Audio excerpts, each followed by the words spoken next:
ಜನರ ನಿರೀಕ್ಷೆಗಳೇನು ಇದರ ಬಗ್ಗೆ ಹೆಚ್ಚಿನ ಮಾಹಿತಿ ನೀಡೋದಕ್ಕೆ ಬೆಂಗಳೂರು ರೈಲ್ವೆ ನಿಲ್ದಾಣದಿಂದ ನೇರ ಸಂಪರ್ಕದಲ್ಲಿದ್ದಾರೆ ನಮ್ಮ ಪ್ರತಿನಿಧಿ ವೀರೇಂದ್ರ ಒಪ್ಪುಂದ. ವೀರೇಂದ್ರ, ಇನ್ನೇನು ಕೆಲವೇ ಕ್ಷಣಗಳಲ್ಲಿ ಬಜೆಟ್ ಮಂಡನೆಯಾಗುತ್ತೆ, ಕುತೂಹಲಗಳು ಗರಿಗೆದರಿವೆ. ಈಗ ನೀವಿರುವಂತಹ ರೈಲ್ವೆ ಸ್ಟೇಷನ್ ಅಲ್ಲಿ ಸಾರ್ವಜನಿಕರ ಒಂದು ಬೇಡಿಕೆಗಳು, ಅವರ ನಿರೀಕ್ಷೆಗಳು ಏನೇನಿವೆ, ಏನ್ ಹೇಳ್ತಿದ್ದಾರೆ ಅವರು?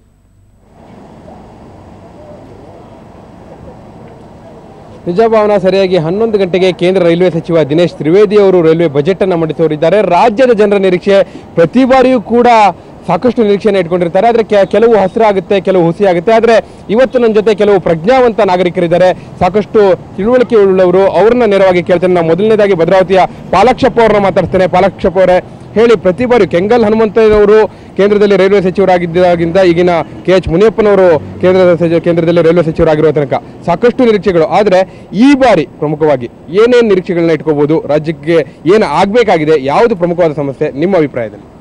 ನೀವು ಹೇಳಿದಾಗೆ ರೈಲ್ವೆ ವ್ಯವಸ್ಥೆ ಈಗ ಟ್ರಾನ್ಸ್ಪೋರ್ಟ್ ಈಗ ಉತ್ತಮವಾಗಿ ಇಲ್ಲದೆ ಇದ್ದರೆ ಪ್ರದೇಶ ಹೇಗೆ ಹಿಂದುಳಿತವೆ ಅನ್ನೋದಕ್ಕೆ ನಮ್ಮ ಕರ್ನಾಟಕದ ಉತ್ತರ ಕರ್ನಾಟಕದ ಭಾಗದ ಒಂದು ಉದಾಹರಣೆ.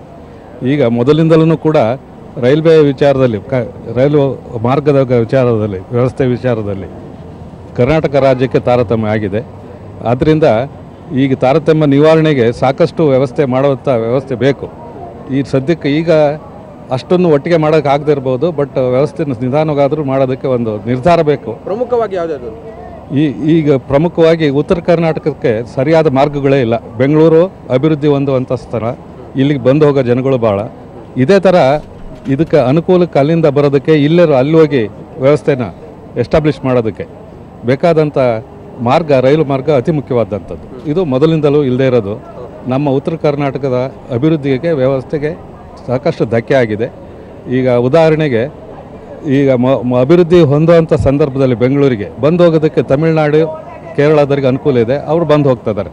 ಉತ್ತರ ಕರ್ನಾಟಕ ಬೀದರ್, ಗುಲ್ಬರ್ಗ, ರಾಯಚೂರು ಕಡೆಯಿಂದ ಬಂದು ಹೋಗೋದಕ್ಕೆ ನೇರವಾದ ವ್ಯವಸ್ಥೆ ಇಲ್ಲದೆ ಇರೋದ್ರಿಂದ ಅವರು ಇಲ್ಲಿವರೆಗೂ ಕೂಡ ಈ ಕಡೆ ಬರದೆ ಗೋವಾ, ಬಾಂಬೆ ಅಂತ ಕಡೆಗೆ ಕೆಲಸಕ್ಕೆ ಹೋಗ್ತಾರೆ ಹೊರತು ಬೆಂಗಳೂರಿಗೆ ಹೋಗ್ತಾರೆ. ಉತ್ತರ ಕರ್ನಾಟಕದಿಂದ ಬೆಂಗಳೂರಿಗೆ ಬರಲಿಕ್ಕೆ ಸಂಪರ್ಕ ಆಗಬೇಕು ಅನ್ನೋದು ಅದು ನೇರವಾದ ರಾಜ್ಯದ ಮೂಲಕ, ಬೇರೆ ಕಡೆಯಿಂದ ಇರುತ್ತೆ. ನಮ್ಮ ರಾಜ್ಯದ ಮೂಲಕ ನೇರವಾಗಿ ಇದರಲ್ಲಿ